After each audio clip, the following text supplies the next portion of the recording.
Viewers, இன்றைக்கி நம்ம என்ன பார்க்க போகிறோன்னா மணத்த தக்காளி கீரை ரசம். இது வந்து பாரம்பரியம் மற்றும் மருத்துவ குணமுடைய கீரை.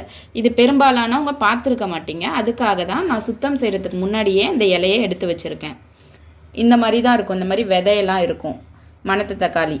சிலது கருப்பாக இருக்கும் பழுத்தது, இது வந்து பச்சையாக இருக்கிறதுனால பச்சை கலரில் இருக்குது. இது வந்து கிராமத்தில் கிடைக்கிறது ஈஸியாக இருக்கும், பட் டவுனில் வந்து கிடைக்கும், பட் கஷ்டம், எப்பயாவது தான் கிடைக்கும். ஆனால் காசும் கொஞ்சம் கூட தான்.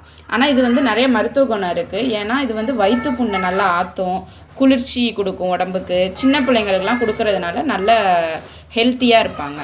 வாங்க இது எப்படி செய்யலான்னு நம்ம பார்க்கலாம். மணத்த தக்காளி ரசம் செய்வதற்கான தேவையான பொருட்களை பார்க்கலாம்.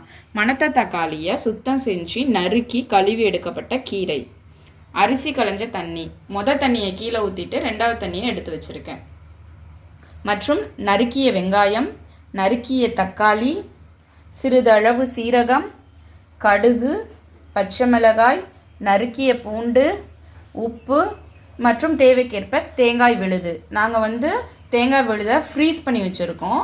நீங்களும் தேவைப்பட்டால் அந்த மாதிரி நாளே ஃப்ரீஸ் பண்ணி வச்சுக்கிட்டிங்கன்னா சமைக்க ஈஸியாக இருக்கும். இதை செய்வதற்கு முதலில் அடுப்பை ஆன் செய்து ஒரு கடாயை வைத்து தேவையான அளவு எண்ணெயை ஊற்றி சூடாக்கி கொள்ளவும். எண்ணெய் சூடான பிறகு முதலில் கடுகை போடவும்.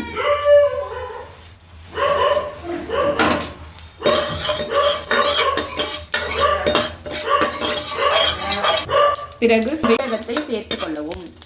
சீரகம் பொரிந்தவுடன் தேவையான அளவு பூண்டு,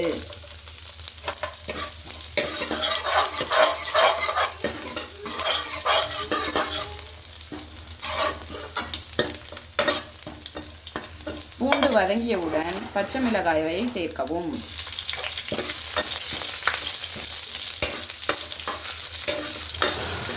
பச்சை மிளகாய் சேர்த்தவுடன் தேவையான அளவு சின்ன வெங்காயத்தை சேர்க்கவும். சின்ன வெங்காயம் தான் ருசியாக இருக்கும்.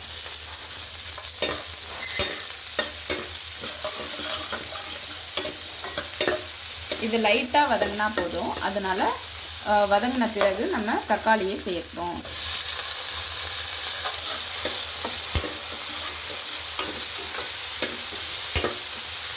தக்காளி லைட்டாக வதங்கினோன்னா தேவையான அளவு உப்பு போடுறோம்.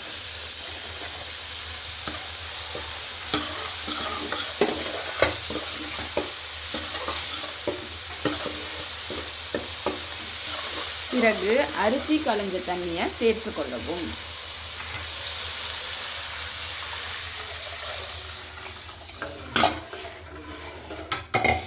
லைட்டாக ஒரு கொதி வரட்டும். அதுக்கப்புறம் நம்ம கீரையை ஆட் பண்ணிக்குவோம். நல்லா கொதிக்க ஆரம்பிச்சிருக்கு. இப்போ நம்ம கீரையை சேர்த்துடலாம்.